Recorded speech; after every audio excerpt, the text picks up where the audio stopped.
Welcome back to the Purpose Driven Investor Podcast, where we focus on the people behind the deals and the purpose behind the wealth.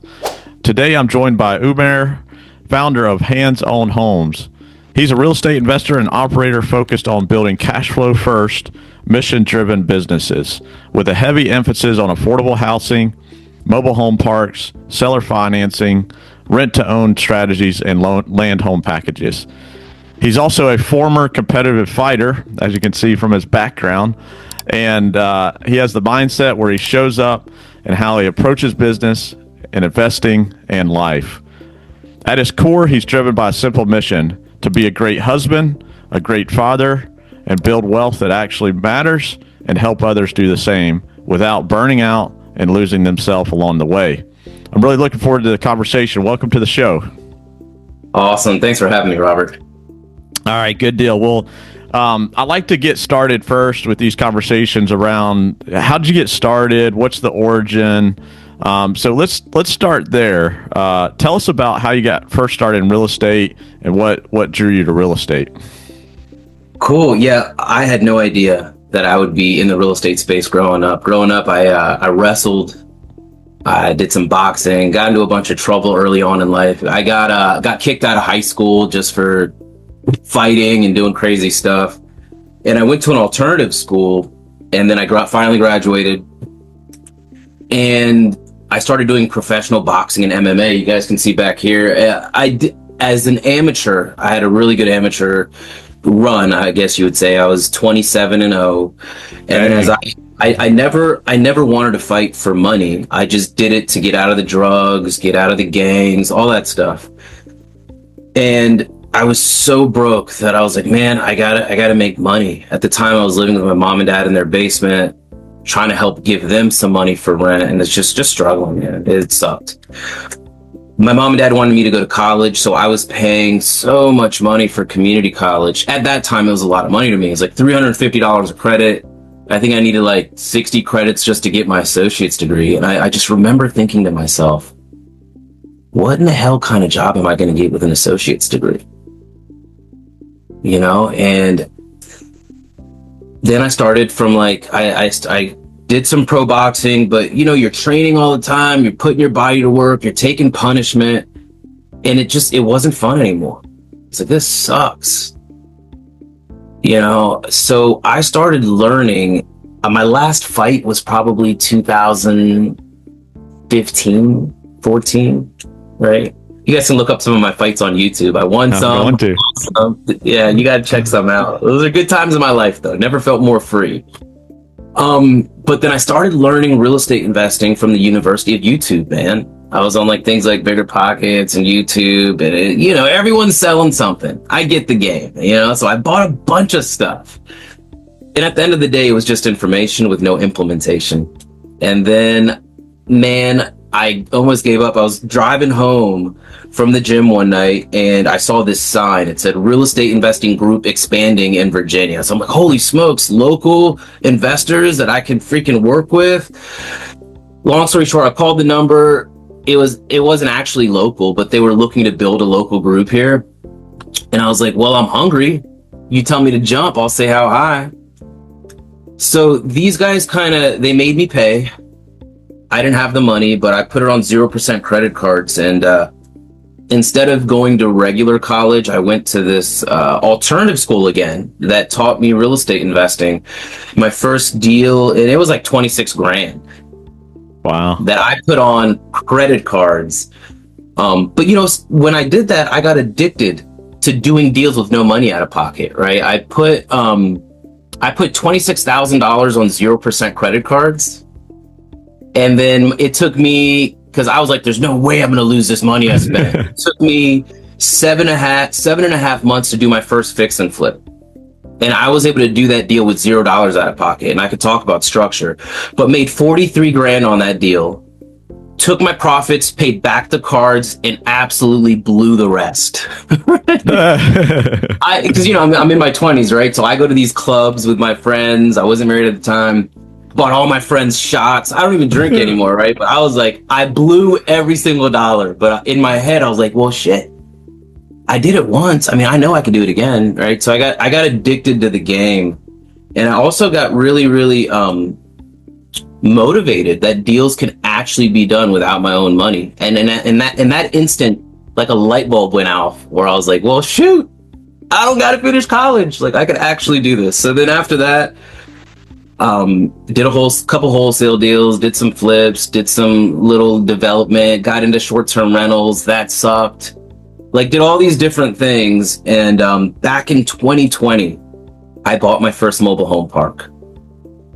And, you know, it has absolutely changed my life. I've looked at every single type of real estate investing you can think of. Man, I've done tax liens, tax deeds, mortgage notes, land development, Airbnb, like I've done it all. But from a spiritual, intellectual, and a cash flow basis, mobile home parks are the end all be all for me.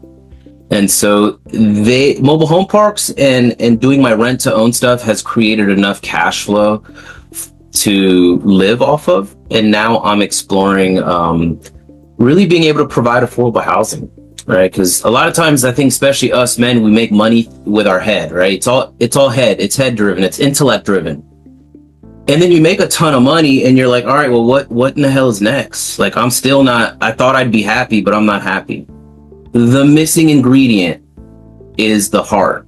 Yeah. And if you start leading with your heart, with what you like, you'll never be dissatisfied. And now I've gotten into this space where I'm able to provide affordable housing to a nation that needs it. Dude, I wake up every day jacked, not even about the money. Like, man, I'm going to make an impact.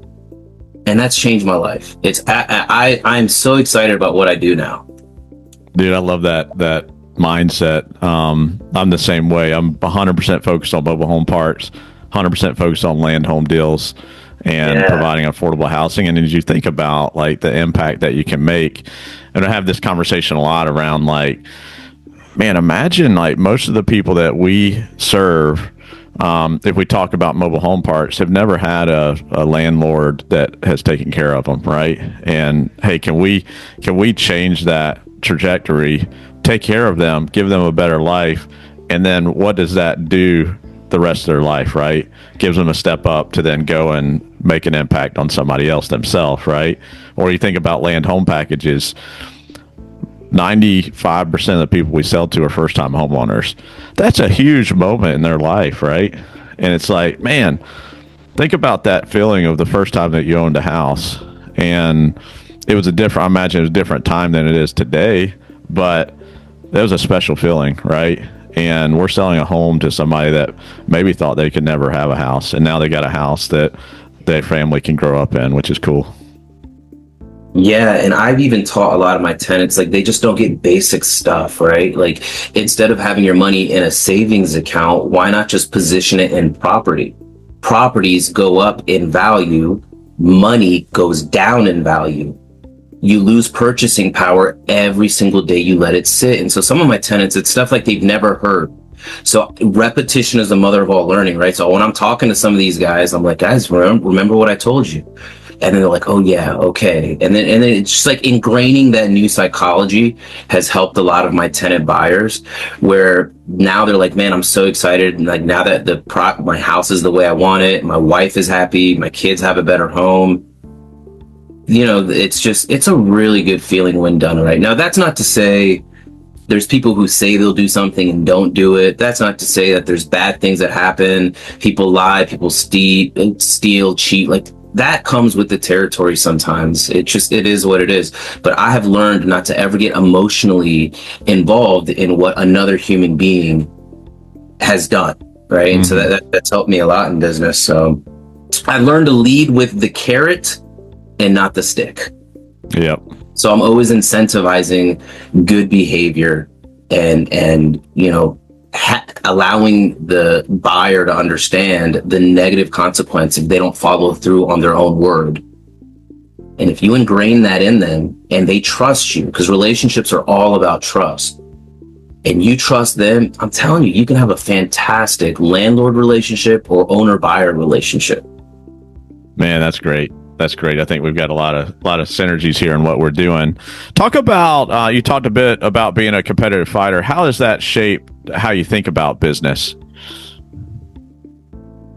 It has shaped how I think about business. If I wasn't in combat sports, I would not be, I don't think I would be kind of where I'm at right now, like untouchable with my mindset, untouchable with what happens. It's just a process of life. I wouldn't be able to embrace the sucking. I learned through working out, combat sports, that through frustration comes growth. And now when I'm frustrated, a light bulb goes off. I'm like, okay, this is good. I'm frustrated. My brain is angry. What does that mean? That means there's an opportunity for growth. And so the combat sports, man, has absolutely changed my life. Like when I get into the cage or get into the ring, I'm nervous. My mouth is dry. My heart rate is up. My adrenaline's high. It's uncomfortable, but I don't back down. And in that whole doing those reps over and over, not backing down, continuing to go for it. It's molded me in a way that I recommend to all men. Every man out there, go do some combat sports, man. It'll change you in ways that you would never imagine. That's awesome. I need to have my son call you. He played a 17U rec basketball game last night. He loves basketball, but they just got whooped. They got beat by like 50, and he was so mad when he got home. He hates losing, which is great. And I told him, hey, that's a great mentality to have, is to hate losing. But he was just so mad, and he didn't want to play anymore. I'm like, hey, there's lessons to be learned here, right? You got to get back, got to support your team. You committed to the team, and I was proud of him. He gave it. Not all his team members did, but he played like he was going to try to win the whole game, right, all the way to the end.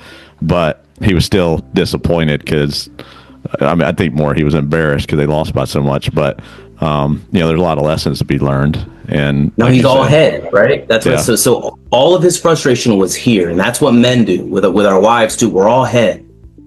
But when he can relate his love for the game and his love for his team, and he can bring that heart into what his head is saying, man, your son's gonna be absolutely unstoppable. And I think I learned it too late in life. If I could have put the head and the heart together, I would have been a more fierce of a competitor. But that wasn't meant for me. God's plan was like, hey, your impact's gonna be in the business world. So here I am. Awesome. All right. Well, let's talk about Hands on Homes and your philosophy with the business. Tell us a bit of why you created Hands on Homes, and why did affordable housing really become your focus? Okay. I think there's a few different ways we could play this. Let's look at it from the analytical realm first, right? Back in 2020, COVID was taking place. All these people from the busy metropolitan areas, they wanted to move into more rural areas because they wanted to be away from the virus. Because of technology and the congestion in metropolitan areas, people they realized that they can work from home on their laptops and get a better quality of living in more rural areas. Okay, I call this the Great Migration, and I started because I live in the Washington, D.C. area, right? Mm-hmm. Now, based off of what's happening globally and economically, there's a lot of trauma, and history doesn't rhyme, but it repeats itself, right? So, okay, all this craziness is happening in the cities, in the busy areas. There's protests, there's riots. And so I was like, smart people and people who want to keep their families safe, they're going to migrate into areas where there's a lower cost of living, where they can work from home, and where they can have a peaceful life. And so I started feeling that way myself. And so I was like, if I'm feeling that way, there's probably other people feeling this way. And so I started looking at rural areas and taking advantage of the Great Migration. Now I noticed that economically, we've been at an all-time high. The stock market's freaking through the roof. The prices are through the roof. We've had so much appreciation, and things just can't appreciate forever. So I wanted to position myself in areas where I can replace my paycheck, and you do that in cash flow markets, not equity markets like San Francisco, DC, New York, not in equity markets. You can preserve your wealth in equity markets, but you create cash flow in cash flow markets like South Carolina, the Carolinas, Georgia, Tennessee, Ohio. You see those markets. So I started looking at these markets, and I started looking at the numbers, and I'm like, man, this is crazy. I can literally buy this old beat up park. I bought my first park for $67,000. That's huge. How many lots? 9 lots. Dang, that's a deal. It's ugly. It was tore up, old homes. But when I looked at there was some people living in there, and God, man, I just couldn't believe, Robert, that some people were living this way. You know, and I hate to say this, but it was like a third world country to me. Born and raised in Northern Virginia, everything is like, I live a little bit in a bubble, right? And so I was like, man, this is crazy. But then I looked at the numbers from a cash flow perspective, and I understood for my fix and flipping time when I was flipping houses that ugly houses are good. Because you buy ugly houses, you fix them up, you do forced appreciation, you got more value, and then you take that value, and if you want, you can pull some cash out and do more deals. So all this stuff is going through my head, but I'm like, man, this is 8 hours away. Can I do this? Right? That fear came in. Can I do this? Am I capable? Am I going to be safe here? I mean, like, it's a rough neighborhood. My wife was worried, and so that's what led me. I got my first park, and that first park, man, made me $3,000 a month right out the gate. That's huge. Out the gate, I'm like, this is not a house where I live, Robert. A crappy 1980s house is $900,000. Right, dude. Seriously, like houses around my neighborhood, $900,000 to 3.4 million and up. So I'm like, what am I gonna do? No degree, trying to raise a family, dude. I gotta figure this thing out. And so when I did a little bit of a SWOT analysis, I was like, well, doesn't look sexy. My family's gonna think I'm crazy, but I need to go where the math works. So bought my first park, built a good relationship with the seller, and that seller helped me build a relationship with the next guy who I bought from. Mr. Knowles, God bless his heart. And we built a relationship over, I don't know, a year and a half. I just checked in on him. His wife was a little sick. Dude, He's a little love those seller relationships. They're one we of just my became favorites. friends. We spoke last week, and I just checked in on him, and come to find out, he's got 8 more properties that he wants to sell me. Let's go. like Mr. Knowles, I love you, man. Like, we've just become friends, and that's where all these deals came from him. And then through my handyman there, Edgar, which I love, he's my boy. He's got my back, I got his back, and it's hard to find good handyman, right?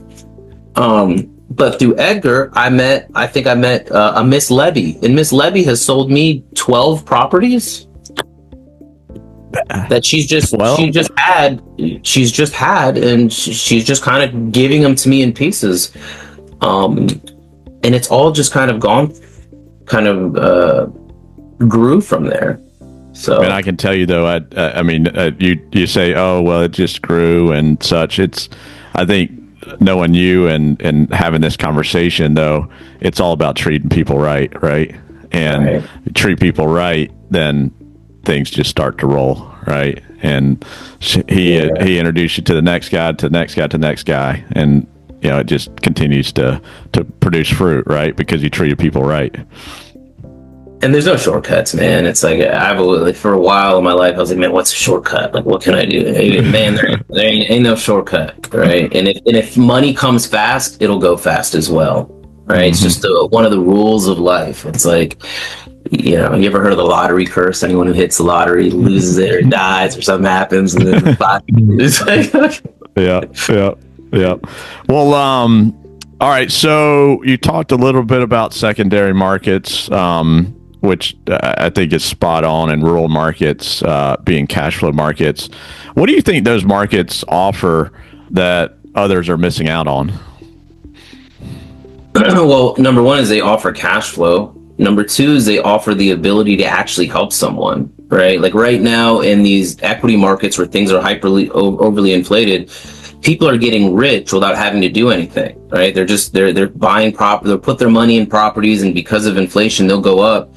Like I've had properties that, you know, I bought even around here in 2021, 22, and they just in appreciation, they've gone up 150, 200 grand.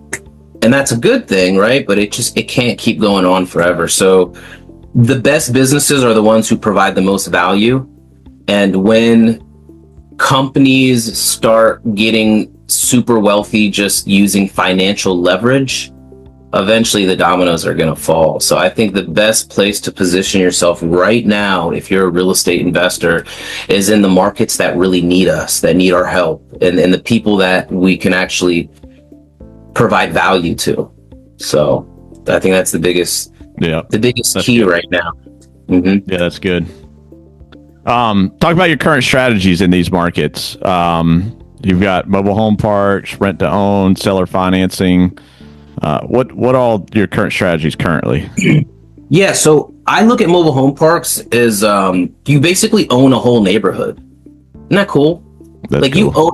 you own a freaking neighborhood, and within your neighborhood, you can do all of the real estate investing strategies that exist. For example, in your own park, you can wholesale deals to other people. In your own park, you could flip mobile homes. In your own park, you can do subject to deals or seller financing deals. So I love mobile home parks, and and they are hard work when you're doing the infilling, and there's lots of headaches. But ultimately, man, I'm looking to acquire more mobile home parks and just hold them. Some people buy them and then they want to increase the net operating income and sell the larger parks to a private equity firm. Cool, do that. But for me, I love the game, so I want to buy them and keep them and take care of neighborhoods. So I love mobile home parks. The other strategy that I'm trying to do for operational income, and I think a lot of people aren't familiar with this. There's really 3 types of income that you want to be aware of. There's your active or operational income. That's the big money that comes in and pays the bills, right? Like the fix and flips, the wholesales, the land home packages. So that's operational income. There's investment income, like your 401ks, your IRAs, your life insurance policies, if you believe in those, right? So that's your investment income, your buckets of money that you want to grow. And then there's your passive income. Those are your rentals, your tax liens, and your mortgage notes. And so when I'm talking to people, I'm like, look, based off of you and your life circumstances, like if you have a W-2 job that pays well, cool. You don't really need to focus on a bunch of fix and flip stuff. It's going to be difficult. So I say all that to say everyone's plan is a little bit different, but you got to build it to match your what you want to have happen, right? Right. So that's basically, what was I saying? Yeah, that's what it is. So that's great. So what do you in terms of looking at mobile home parks or flips or rent to own, how do you evaluate those deals today versus when you first started? Well, I was too gullible in the beginning. I didn't do things like if someone said they had a job and they seemed cool, I'm like, all right, cool, man, I'll help you own a home. Now I'm a little bit more process driven, where I actually do the background check. I check the credit. I call the references when it comes to rent to own. I meet with them a couple of times. I check their social media. If I'm dealing with someone who's and this, I'm just putting this out there. If I'm dealing with someone who on their social media is actively, doing crazy things, like maybe showing that they're consuming lots of alcohol or stuff, like I have to take that into consideration when I'm deciding to partner with them in a rent to own scenario, right? So I'm doing a lot more due diligence on the individual, and I'm taking the time to get to know the family who I'm going to help own this home, hopefully. Because that's my goal, is to help them get into home ownership.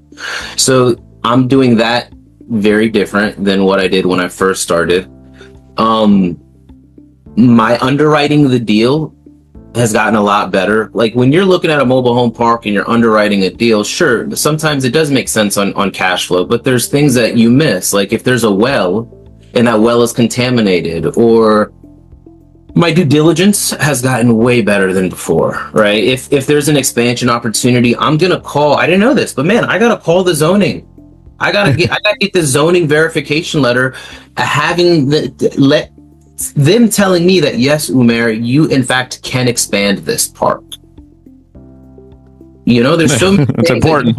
It's important. It's so important, because if you can't expand the park, then you're underwriting was no good, and now you're not going to you're not going to be able to execute your plan, and that stinks, right? Yep. I think just learning through the school of hard knocks. Yeah, right. All right, so lots of hard knocks, lots of hard work. Obviously, you got a big why, and from what I know and from what I understand, that comes down to family time and legacy. So let's talk a little bit about that. Starting out with becoming a husband and becoming a father, and how did that change your goals? I have learned more from being married than anything, I think. Your spouse will love you. They'll push you. They'll drive you crazy. I have had to learn so much about the difference between men and women. We're all here, right? And women are usually all here. So my marriage has made me a better real estate investor. Love it, dude. And then having kids, that's a whole, because like you forget when you're a kid, you're like a blank slate, right? You're absorbing stuff, you're picking things up. Like my daughter copies my wife verbatim sometimes. I'm like, oh, so it's like it's made me realize that who I'm being in the world is creating a ripple effect on everyone around me. So that I recommend men, dude, guys. I know I waited later, but find a good wife, get married. Get started, right? It just made you better. Get started, because having kids will motivate you, baby. Love it. What does wealth that matters actually mean to you? I think that's one of your missions or visions that you stated. Yeah. What does wealth that matter actually mean to me? It's like I've seen, or I like hearing, reading biographies of like different people who quote unquote made it, but then they took their own life, or they did something crazy like got hooked to drugs or whatever. So money will make you do different things. So wealth to me is not money. Wealth to me is what I'm feeling in the moment. Like when I'm holding my wife and my daughter, like that's real wealth to me. Now, money allows me to do that because I don't have to wake up and answer to someone. You see what I'm saying? That's what I've always wanted. And then to help like other business people, like I'm a guy on the daily grind trying to figure this out. But what would make me whole and complete as a man is to see other men duplicate that. Because at my heart, I'm a coach. I did kickboxing for years, and now I have other fighters that I get to train and coach and be in their corner. And I don't get paid for that. I don't want to get paid for that. I do it because I love seeing the result. And that's just a little bit of who I am. Like I practice what I preach. If I'm not doing it, I'm not going to talk about it. And that fulfills me. It strokes my own ego in some way, right? I'm like, because that's ultimate. Everyone does things for how they feel or their status, right, or whatever it is. For me, and I recognize that, but that's what wealth means to me, is just being able to live my truest self and make an impact while I'm here. Because if we live 100 years, man, that's not that long in the grand scheme of things. yeah, that's important, man. What can you do to impact the world in those short 100 years, right? Yeah. Huge. What about you? For me, right? We're just meeting, so I'd love to just, it's like. Yeah, so for me, as I think about operating day in, day out, and I've had this conversation several times recently. I've been doing this for a while and doing mobile home park investing, doing real estate investing, doing land home packages. And for me, I'm a Christian guy, and it's like, I live my values as I would want you to see me, and we operate together. You say, hey, there's something different about Robert, right? But as I think about how can I be more intentional, and I started thinking about this last year, it's like, how can my mission statement around showing God's love through affordable housing. And I don't know exactly what that means tactically yet, or strategically really today, because I haven't finished the plan, and that plan may not be done ever, right? God's always working, right? Or it might just take you on another route, right? Yeah, but I've been a lot more intentional around it. It's like, how can the people that I touch day in, day out, the subcontractors that I work with, the tenants that I work with, the people that are buying their first home, how can I make that moment even more special and, make an impact through that? And again, I don't have that. I've been consulting with some older guys that are a lot more developed and knowledgeable and insightful than me. And we're trying to come up with a plan together, but that's where I'm headed, and that's what I'm trying to do day in and day out. And I see that you're doing that for me. So thank you for being who you are in the space, man. Like it's like, I really appreciate it, because I feel like you're ahead of me with a lot of these things, and I'm getting started, and you're doing, see how that duplication happens though? Because you said you've had some older guys that are helping you. And I think the world needs more people like that, because imagine what the country can get back to or become if there was just, don't matter, we're just freaking having each other's back again. Yeah. So I love That'd be that. huge. It'd be a lot better country, that's for sure. Right. It's a great country, but it'd be even that much better. Right. Let's talk rapid fire questions, and then we'll close out here. So I've got 4 questions, maybe 5. What's your biggest investing lesson to date? Oh, okay. This is a good one. My biggest lesson is never lend money to someone without collateral. That's a good one. I lent money on I didn't know any better. I was brand new to the game. I just lent money on a simple promissory note, thinking, oh yeah, I'm good. Nope. Make sure you have collateral. That's I like that one. That's good. All right, best advice for someone feeling burnt out. Get a new environment immediately. Whether that means go do a self-help thing, like a Tony Robbins thing, 3-day thing. Get around people who have that freaking contagious energy, because you're gonna be like, holy, like anytime I'm down, feeling burnt out, I need to change where I'm at. So I'll go do and if I can't afford it, I'll get on YouTube and listen to sit in a thing where it starts changing the way I'm thinking. Over time, I've learned that thinking is a skill, and we're not taught how to think. So change your environment immediately. Man, I think I love that advice. The environment can make such a huge impact, right?